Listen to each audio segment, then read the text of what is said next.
Suryakanta versus Chandrakanta. ಗರ್ಭವತಿ ಪಕ್ಷಿ. ಒಂದು ದಿನ ಚಂದ್ರಕಾಂತ ಮತ್ತೆ ಸೂರ್ಯಕಾಂತ ಇಬ್ರು ಹಾಲಲ್ಲಿ ಕುತ್ಕೊಂಡು ಟಿವಿ ನೋಡ್ತಾ ಇದ್ರು. ಟಿವಿಯಲ್ಲಿ ವಿಭಿನ್ನವಾದ ಪಕ್ಷಿಗಳು ಮತ್ತೆ ಪ್ರಾಣಿಗಳು ತೋರಿಸ್ತಾ ಇದ್ರು. ಅದನ್ನು ನೋಡಿದ ಚಂದ್ರಕಾಂತ, ಅತ್ತೆ, ನಿಮಗೆ ಪಕ್ಷಿಗಳಂದ್ರೆ ಇಷ್ಟನಾ?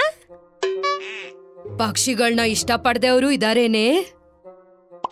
ಅದೇನೋ ಗೊತ್ತಿಲ್ಲ ಅತ್ತೆ, ನನಗಂತೂ ಪಕ್ಷಿಗಳಂದ್ರೆ ತುಂಬಾ ಇಷ್ಟ.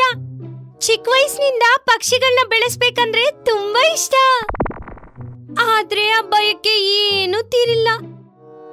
ಯಾವಾಗ ಪೂರ್ತಿ ಆಗುತ್ತೋ ಏನೋ ಅಂತ ಅನ್ಕೊಳ್ತಾ ಇದ್ದಾಗ ಹೊರಗಡೆ ಗುಡುಗು ಸಿಡ್ಲು ಮೊದ್ಲಾಗುತ್ತೆ.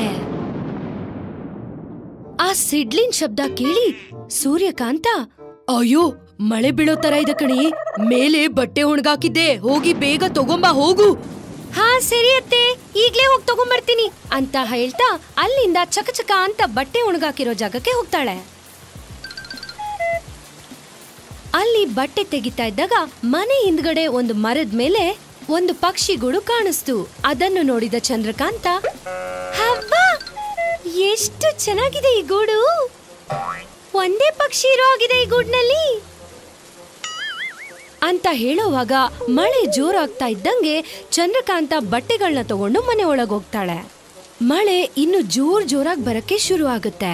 ಗಾಳಿ, ಮಳೆ, ಗುಡುಗು, ಸಿಡ್ಲಿನಿಂದ ಇನ್ನೂ ಜೋರಾಗುತ್ತೆ. ಅದನ್ನು ನೋಡಿದ ಚಂದ್ರಕಾಂತ, ಏನತ್ತೆ, ಈ ಮಳೆ ಅಷ್ಟಕ್ಕೂ ಇಳಿಯೋಗಿಲ್ಲ, ಅದೇನೋ ಆಕಾಶಕ್ಕೆ ತೂತ್ ಬಿದ್ದಂಗೆ ದರ ಅಂತ ಬೀಳ್ತಾನೆ ಇದೆ.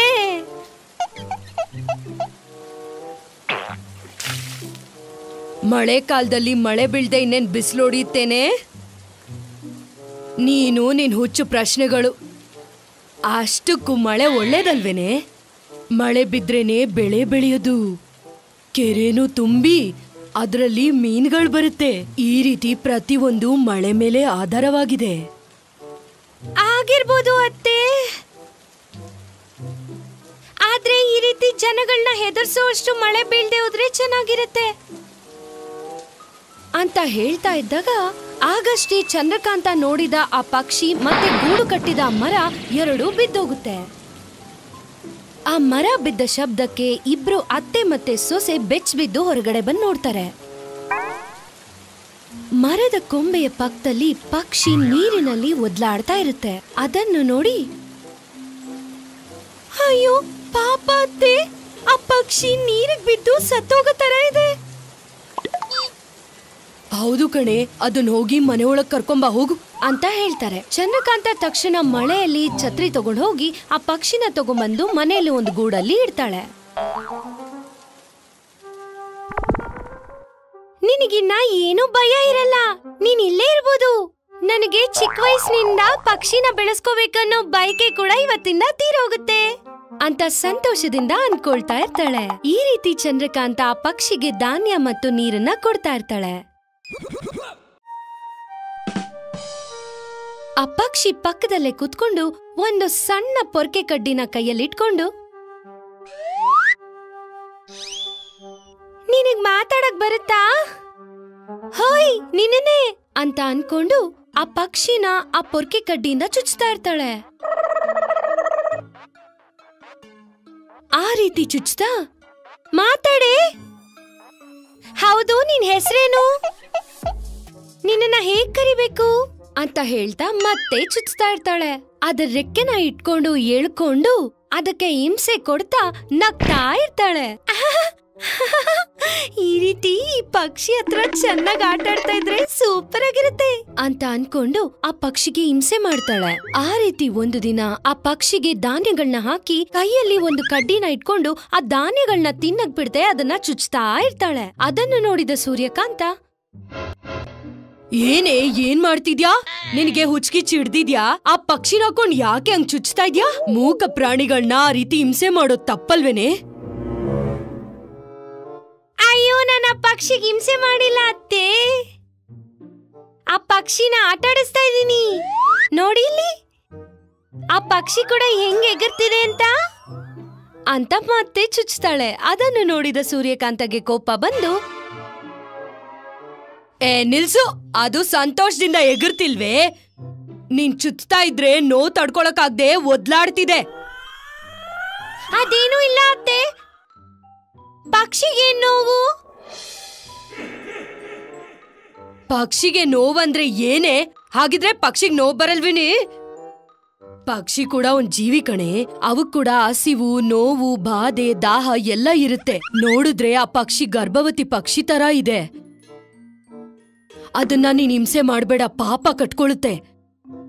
ಆದ್ರೂ ಕೂಡ ಚಂದ್ರಕಾಂತ ಅದನ್ ಕೇಳಲಿಲ್ಲ, ನಂಬ್ಲೂ ಇಲ್ಲ. ಆಗ ಸೂರ್ಯಕಾಂತ ಮನ್ಸಲ್ಲಿ ಈ ರೀತಿ ಅನ್ಕೊಳ್ತಾರೆ, ಇವಳಿಗೆ ಹಿಂಗೇಳಿದ್ರೆ ಅರ್ಥ ಆಗಲ್ಲ, ಅದಕ್ಕೆ ಮಾತು ಬರೋ ಹಾಗ್ ಮಾಡಿ ಅದು ಅನುಭವಿಸೋ ನೋವು ರಿಯಾಕ್ಷನ್ ನೋಡ್ದಾಗ ಇವಳಿಗ ಅರ್ಥ ಆಗುತ್ತೆ ಅಂತ ಅನ್ಕೊಂಡು ಚಂದ್ರಕಾಂತ ನೋಡದೇ ಇರೋ ಸಮಯದಲ್ಲಿ ಆ ಪಕ್ಷಿ ಹತ್ರಕ್ ಬಂದು ಅದು ಕುಡಿಯೋ ನೀರಲ್ಲಿ ಏನನ್ನೋ ಕಲಸ್ಬಿಡ್ತಾರೆ.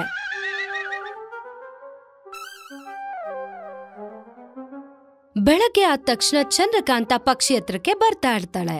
ಚಂದ್ರಕಾಂತ ಬರೋದನ್ನು ನೋಡಿದ ಪಕ್ಷಿ, ಅಮ್ಮ, ಇವಳಿಗೆ ಈಗ್ಲೇ ಬೆಳಗಾಗಿದೆ ಅನ್ಸುತ್ತೆ. ಸ್ವಪ್ನಾತಿ ಇವಳು, ಎದ್ದ ತಕ್ಷಣ ನನ್ನ ಹತ್ರಕ್ಕೆ ಬರ್ತಾವಳಲ್ಲಪ್ಪ, ಏನ್ ಮಾಡ್ತಾಳೋ ಏನೋ ಅಂತ ಅನ್ಕೊಳ್ತಾ ಇರುತ್ತೆ. ಆ ಮಾತುಗಳು ಚಂದ್ರಕಾಂತಗೆ ಕೇಳಿಸುತ್ತೆ. ಒಂದು ಕ್ಷಣ ನಿಂತು ಆ ಕಡೆ ಈ ಕಡೆ ನೋಡಿ, ಯಾರ್ ಮಾತಾಡಿದ್ದು? ಇಲ್ಲಿ ಯಾರು ಇಲ್ವಲ್ಲ. ಹೋಗ್ಲಿ ಬಿಡು, ಈಗ ತಾನೇ ನಿದ್ದೆಯಿಂದ ಎದ್ನಲ್ಲ, ಅದಕ್ಕೆ ಹಾಗನ್ನಿಸ್ತಿರ್ಬೇಕು ಅಂತ ಅನ್ಕೊಂಡು ಪಕ್ಷಿ ಹತ್ರಕ್ಕೆ ಬಂದು, good morning.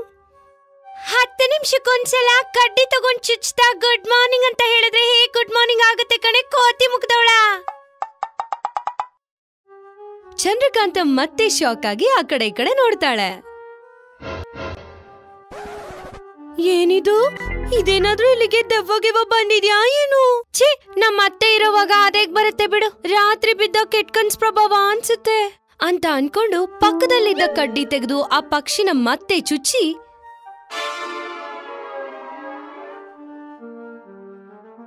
Come on dance dance, ಹೊಟ್ಟೆ ಮೇಲ್ ಚುಚ್ಚಿ ಡ್ಯಾನ್ಸ್ ಡ್ಯಾನ್ಸ್ ಅಂತಿದ್ಯಲ್ಲೇ, ಡ್ಯಾನ್ಸ್ ಕೊಡ್ತಾವಳೆ, ನಿನ್ನ ಚುಚ್ಚಿದ್ರೆ ಗೊತ್ತಾಗುತ್ತೆ ಆ ನೋವೇನು ಅಂತ ಹೇಳುತ್ತೆ.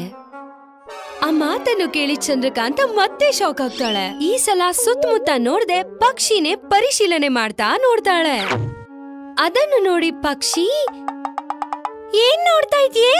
ನಾನೇ ಹೇಳ್ತಿದ್ದೀನಿ, ಗರ್ಭಿಣಿ ಅನ್ನೋದನ್ನು ಮನ್ಸಲ್ಲಿ ಇಟ್ಕೊಳ್ದೆ ನಾನೇ ಚುಚ್ಚುತ್ತಿದ್ದೇನೆ. ನಿನಗ್ ದಮ್ ಇದ್ರೆ ಈ ಗೂಡ್ನಿಂದ ನನ್ನ ಹೊರಗಡೆ ಬಿಡೆ, ನಿನ್ ಕಣ್ಗುಡ್ಡೆನ ಚುಚ್ಚಿ ಸಾಯಿಸ್ಬಿಡ್ತೀನಿ, ಏನ್ ಅನ್ಕೊಳ್ತಿದ್ಯೆ ಅಂತ ಹೇಳುತ್ತೆ.